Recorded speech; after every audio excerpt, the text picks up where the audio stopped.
sur CV chez la femme enceinte. Bonjour, honorable assistance, chers collègues et mes chers étudiants.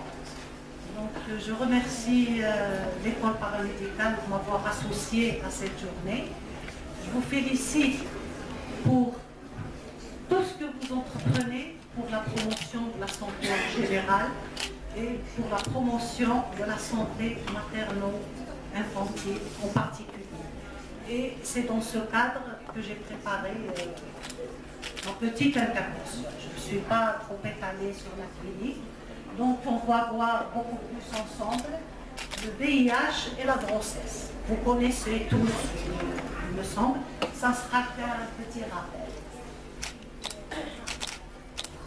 Donc qu'est-ce qui se passe quand une femme séropositive est enceinte?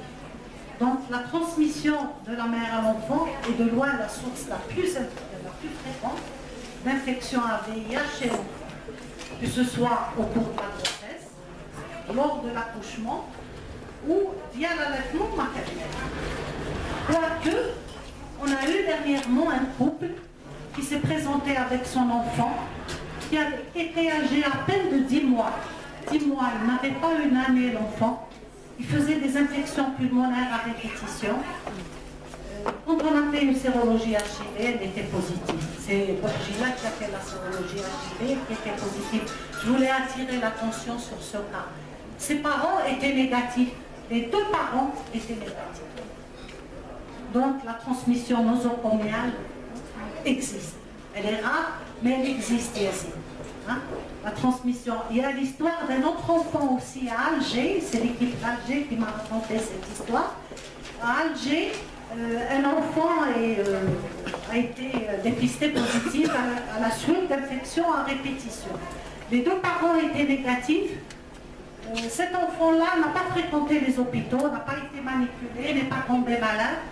Quand l'enquête a été faite, vous ne devinerez jamais comment il s'est contaminé. Ça va donner la frousse aux jeunes. Il a été contaminé par sa nounou, qu'il a allaité. Il a allaité sans passer par l'accord des parents. Quand il criait ou quand il pleurait, elle lui donnait son sein pour le calmer, tout simplement. Donc, les possibilités de transmission existent et elles sont vraiment diverses. Elles peuvent être diverses. Mais la transmission la plus fréquente, c'est la transmission au cours de la grossesse, lors de l'accouchement ou via l'allaitement maternel. Des progrès considérables ont été réalisés au cours de ces dernières années pour prévenir la transmission materno-fœtale du VIH dans tous les pays du monde.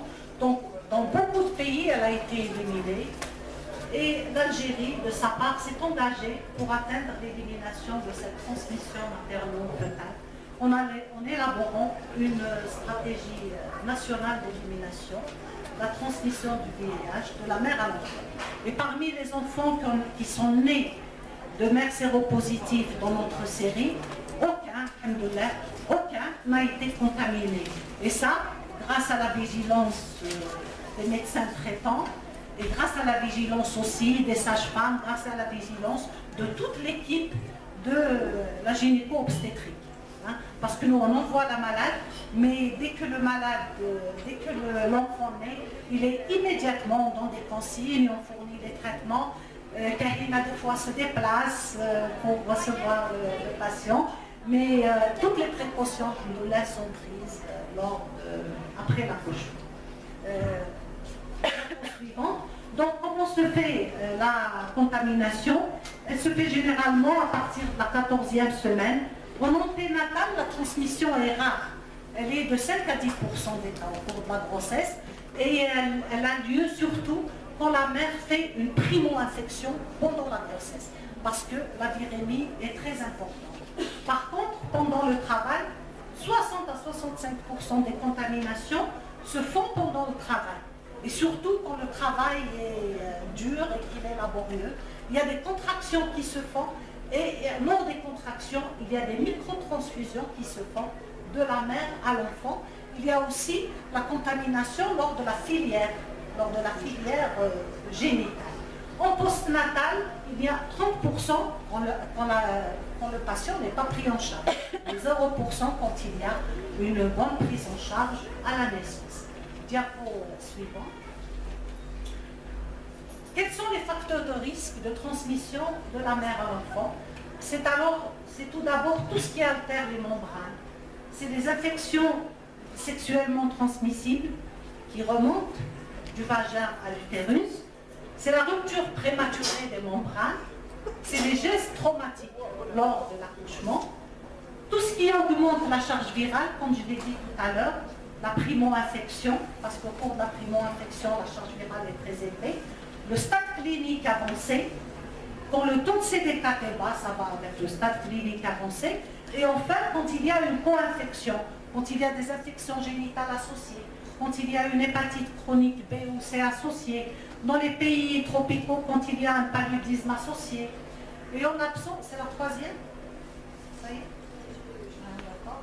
En l'absence de toute intervention et sans allaitement maternel, le risque de la PTME est de 15 à 30%. Et l'allaitement maternel par une mère vivant avec le VIH augmente ce risque de 20%.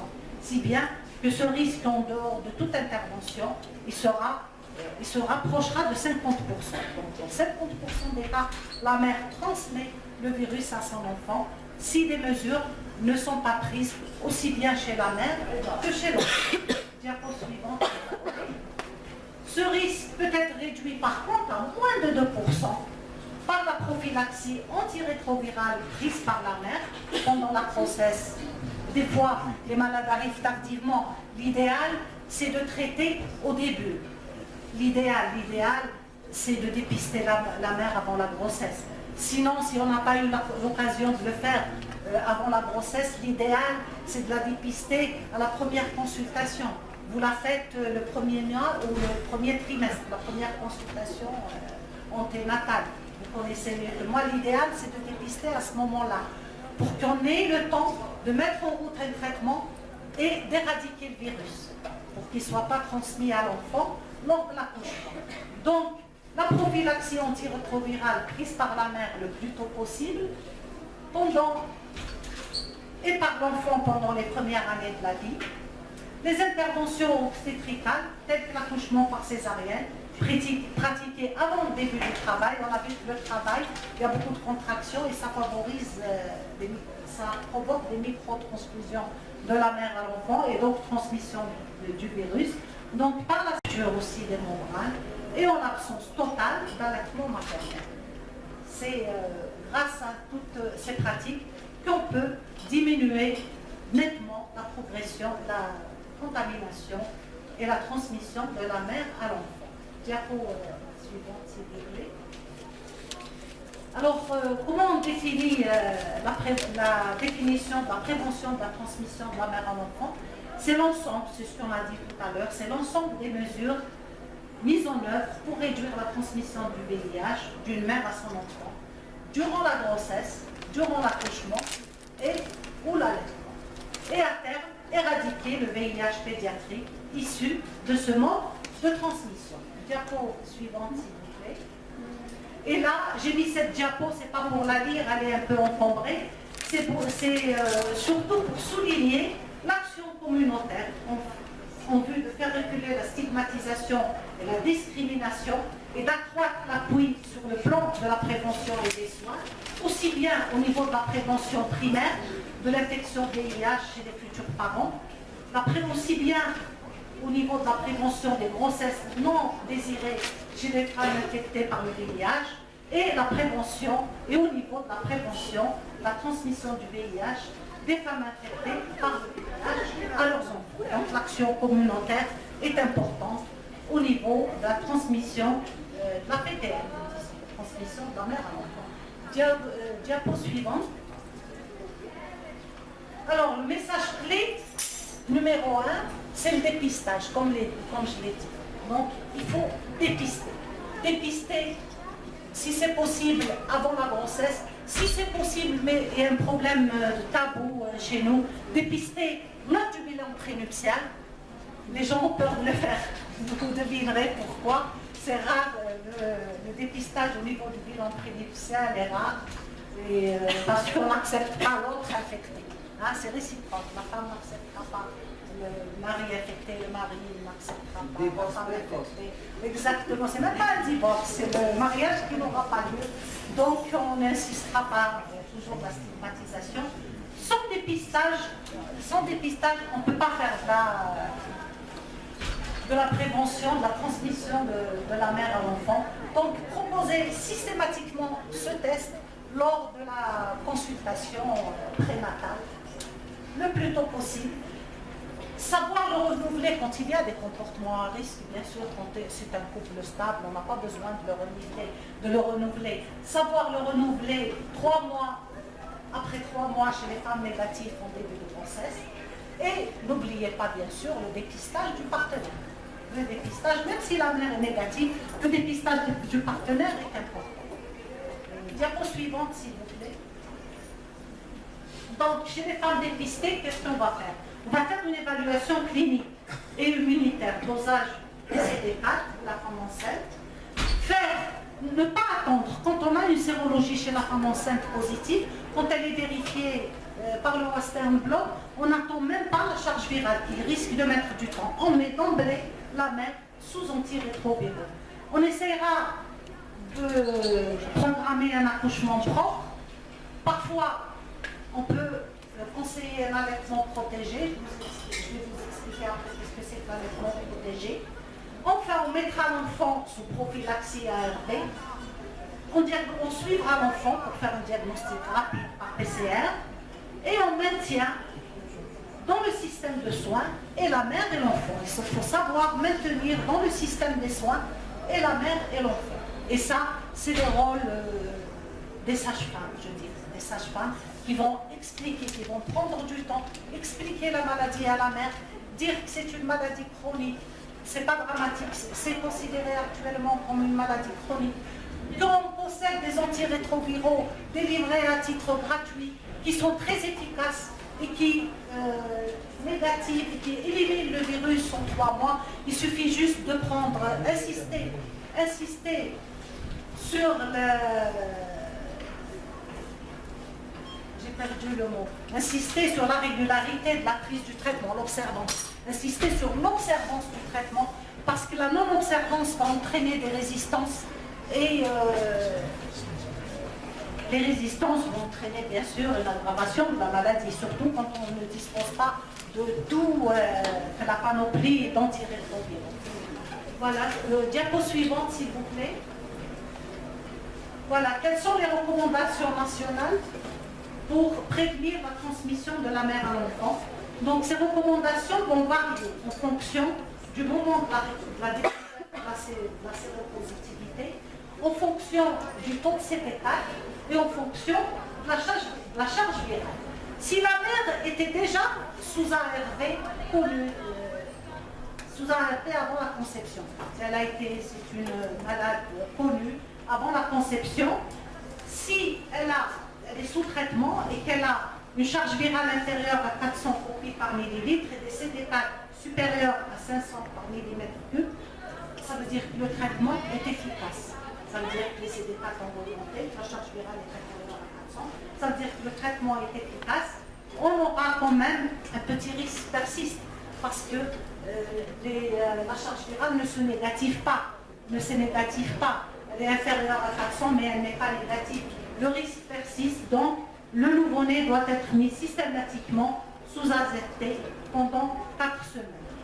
Maintenant, si la charge virale est supérieure à 400 et que les CD4 sont inférieurs à 100, on modifie le traitement. Ça veut dire que le traitement qu'a pris la malade n'est pas efficace, donc on doit le modifier, donner un traitement plus efficace à base de raltegravir, 2 inhibiteurs nucléosidiques, la protéase, associés au raltegravir, à un inhibiteur de l'intégrase qui est négatif, qui entraîne une négativation rapide, et le nouveau-né sera mis sous AZT pendant 4 semaines aussi.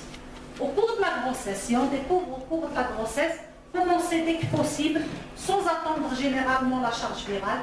Si la charge virale revient inférieure à 400, Le nouveau-né sera mis aussi sous AZT pendant 4 semaines. Si la charge virale est supérieure à 400, on la mettra bien sûr, on l'aura déjà mise de toute façon sous ARV. Et le nouveau-né sera mis, on renforcera le traitement chez le nouveau-né, qui sera mis sous AZT, 3 TC pendant 4 semaines, plus une autre cure de névirapine pendant 2 semaines. Au moment, des fois, la malade, il vous est arrivé de dépister des malades au cours de l'accouchement, au moment de l'accouchement. Je sais que vous faites des tests rapides, vous dépistez des malades au cours de l'accouchement. Au moment de l'accouchement, l'ARV de choix sera le tenofovir 3 TC, plus raltegravir parce qu'il négative rapidement la charge virale, ou bien tenofovir 3 TC et dorunavir. Pour le nouveau-né, on mettra un schéma renforcé, AZT plus 3 TC, plus lopinavir pendant 4 semaines, ou bien AZT plus 3 TC pendant 4 semaines, plus nevirapine pendant 15 jours. Diapo suivante, s'il vous plaît. Madame, Oui. une question, si vous permettez. Oui. Vous avez séparé les séropositifs des CDR. Non. Peut-être, monsieur. Non, j'ai pas dit ça. Selon les statistiques, vous avez séparé son séropositif. Non, Ah, c'est le. Après, je vais présenter. Après, il y a le débat. Vous pouvez poser des questions. Vous pouvez poser des questions après. J'ai pas dit ça. Il y aura un débat pour la suite. Ouais. Alors, comment faire pour promouvoir un accouchement propre? Pour promouvoir un accouchement propre, on propose un accouchement par voie basse si la charge virale est indétectable. On propose un accouchement par voie basse. Si la charge virale est inférieure à 400 aussi, on peut proposer un accouchement par voie basse. Mais si la charge virale est supérieure à 400, on programmera une césarienne à la 48e semaine.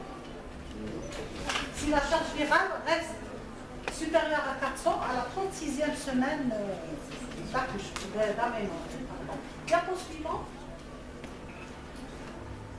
Les pratiques recommandées sont donc, comme l'a dit Yazid, non à la stigmatisation des patients. Pour vous répondre, on ne sépare jamais une séropositive d'une séronégative. Pas de stigmatisation des patients.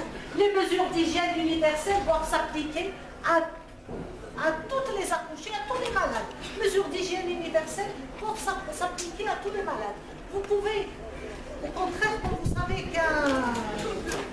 qu'un malade est séropositif, vous faites attention. Quand vous ne savez pas, vous ne faites pas attention. Mais quand vous ne savez pas, ce patient risque d'être positif sans que vous le sachiez. Donc les mesures d'hygiène universelle, ça va être tout le monde. C'est pour ça qu'on dit qu'on n'a pas besoin de stigmatiser pour lutter contre la propagation du sida. On n'a pas besoin de stigmatiser. On a besoin d'appliquer les règles d'hygiène universelle. C'est tout.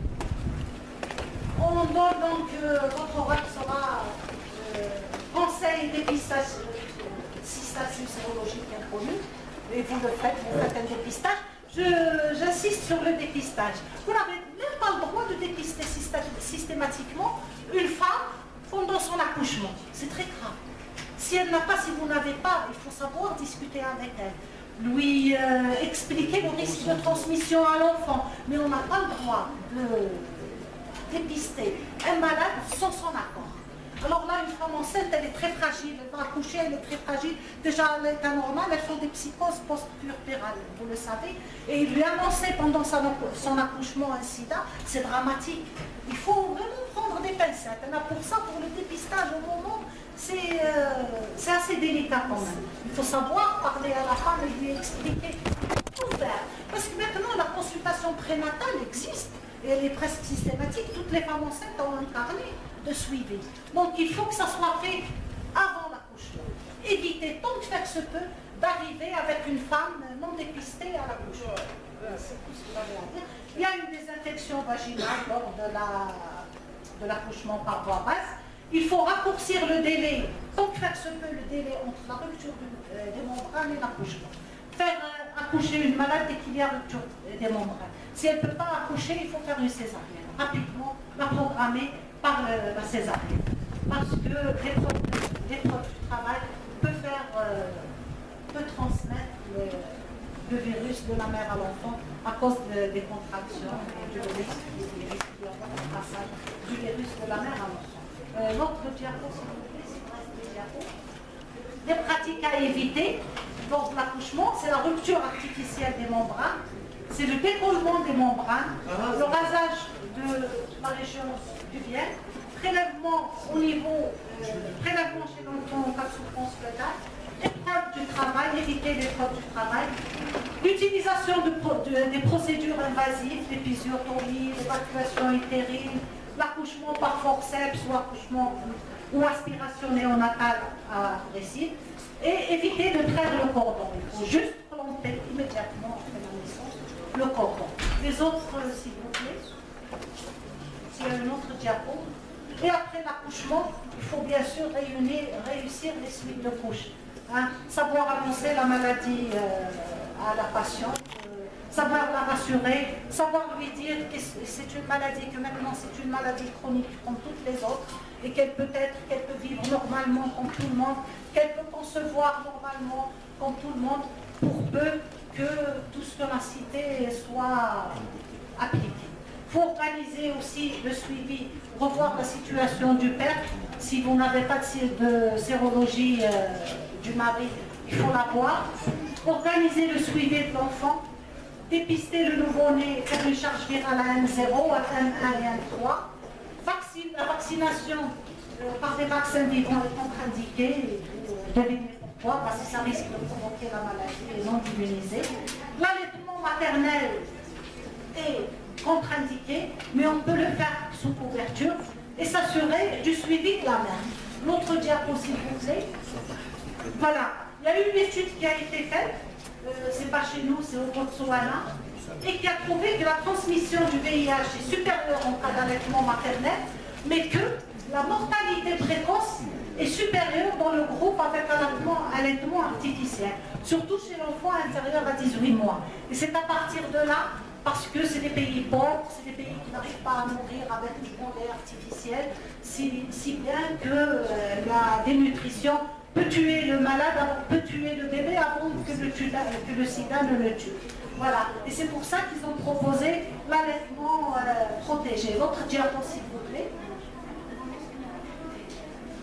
L'allaitement maternel protégé, c'est l'allaitement sous couverture d'ARV, donné soit à la mère, soit à l'enfant. Maintenant, on les donne pour un enfant né de mère séropositive, obligatoirement I, soit RV, soit O, c'est les deux, ce qui permet à une mère d'allaiter son enfant au moindre risque. Diapo suivante, s'il vous plaît. Non, ça peut passer, là c'est l'allaitement maternel protégé, c'est toujours l'allaitement, elle peut l'allaiter jusqu'à 8 mois.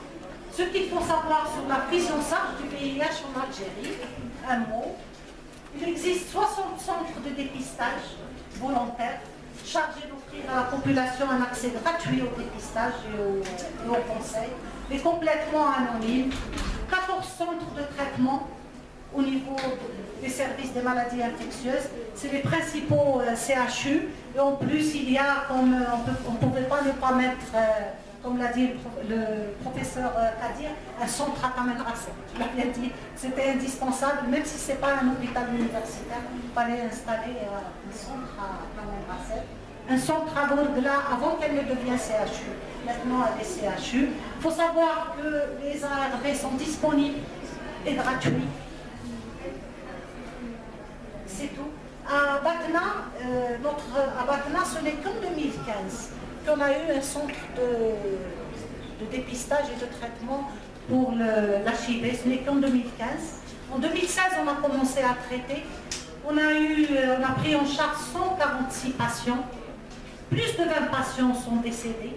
26 patients ou 24, 24 sont décédés. Pourquoi? Ce n'est pas parce qu'on n'a pas su les traiter, parce qu'ils sont arrivés à un stade tardif de la maladie. Avec des CD4, vraiment, ils n'avaient aucun moyen de défense. Des CD4 très effondrés, des infections opportunistes, un malade du sida, je leur dis un malade porteur de l'HIV et ont la maladie du sida, ce n'est pas un malade, c'est 10 malades. Parce qu'ils peuvent vous faire toutes les infections opportunistes, 3 à 4 infections opportunistes associées. Parfois des lymphomes, quand il y a une unité, quand la durée de l'immunité, de la diminution de l'immunité se prolonge, ils font des lymphomes. Donc c'est des malades qui doivent être pris ils doivent avoir une prise en charge pluridisciplinaire. Pourquoi ils arrivent à ce stade? Je trouve qu'il n'y a pas suffisamment de sensibilisation. On fait des séances de sensibilisation à la radio, c'est pas tout le monde qui écoute la radio. On essaye d'expliquer les modalités de transmission, on essaye d'encourager les gens à venir se faire dépister en leur disant que c'est anonyme, mais ils ont peur de la stigmatisation. Ils ont peur, on essaye d'expliquer les modalités de transmission pour qu'ils ne s'exposent pas et pour faire venir ceux qui pensent avoir été exposés. Malheureusement, ça reste timide. Le dépistage volontaire reste timide. Tout ce que fait notre centre de dépistage volontaire, il dépiste les cas autour du malade. C'est obligatoire. On les fait ramener, on les dépiste. On dépiste des étudiants qui habitent les cités universitaires parce que pour leur délivrer une chambre, on exige d'eux de se faire dépister. Là, il y a un petit hic. On n'a pas à exiger d'un étudiant à se faire dépister pour lui donner la chambre. En principe, non, ça ne devrait pas se passer. Il a droit à une chambre, simplement, il n'a pas le droit d'être stigmatisé, il n'a pas le droit d'être montré. Et on dépiste aussi en chirurgie. Les chirurgiens demandent systématiquement la sérologie HCV, la sérologie HPV et la sérologie HIV avant d'opérer. C'est bien, mais je ne trouve pas d'utilité. Parce qu'un chirurgien, n'importe quel manipulateur, n'importe quel les sages-femmes, ils doivent prendre des mesures universelles, des mesures d'hygiène universelles. Il est séropositif, je prends des précautions, et avec un autre malade, je ne prends pas de précautions. Il peut avoir le virus et la sérologie négative. Il peut avoir le virus et la sérologie négative au début, positif qu'après 3 mois. Donc, je pense que c'est bien de le faire, dans la mesure où on dépiste pour traiter. Mais ce n'est pas pour prendre des mesures, des précautions particulières. Voilà, c'est bien de le faire pour nous permettre de traiter. Plus on traite rapidement, mieux ça vaut, mieux le malade répond. Voilà qu'est-ce que j'avais à dire en matière. Et c'est pour ça qu'actuellement, en 2015, l'OMS s'est fixé comme objectif l'éradication du sida en 2030.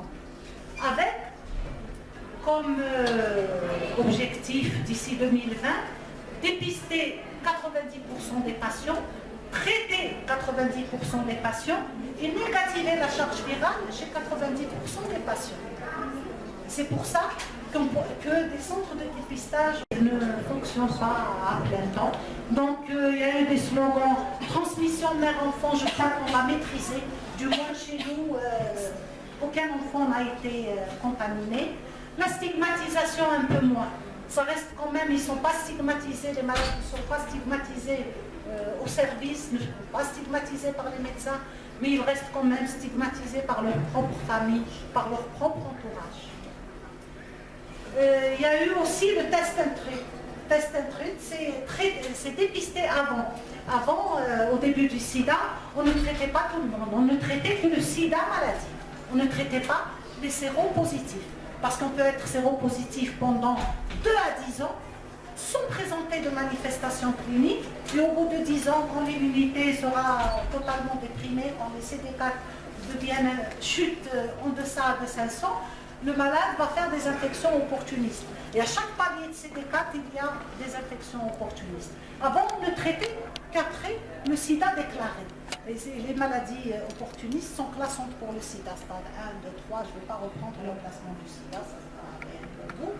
Et on a remarqué que les sujets porteurs, le virus du sida, non seulement il déprime l'immunité, mais il touche tous les organes. On a remarqué que les malades porteurs du virus font beaucoup plus rapidement des infarctus du myocarde, font beaucoup plus rapidement des insuffisances respiratoires, hépatiques.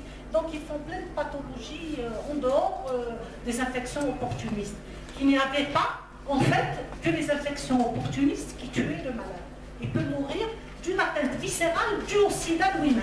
Et c'est pour ça que le slogan Test and Treat a été appliqué, c'est-à-dire tester et traiter. Maintenant, on traite tous les malades séropositifs. Et quand on dépiste un malade positif, il est immédiatement traité. Ça permet de gagner pour le malade, ça permet de guérir rapidement le malade, ça lui permet de ne pas faire de manifestation viscérale du sida, de ne pas faire d'infection opportuniste, et ça permet aussi et surtout de briser la chaîne épidémiologique, ça Yazid l'a dit, de ne pas transmettre l'infection à son entourage. Je vous remercie. Merci.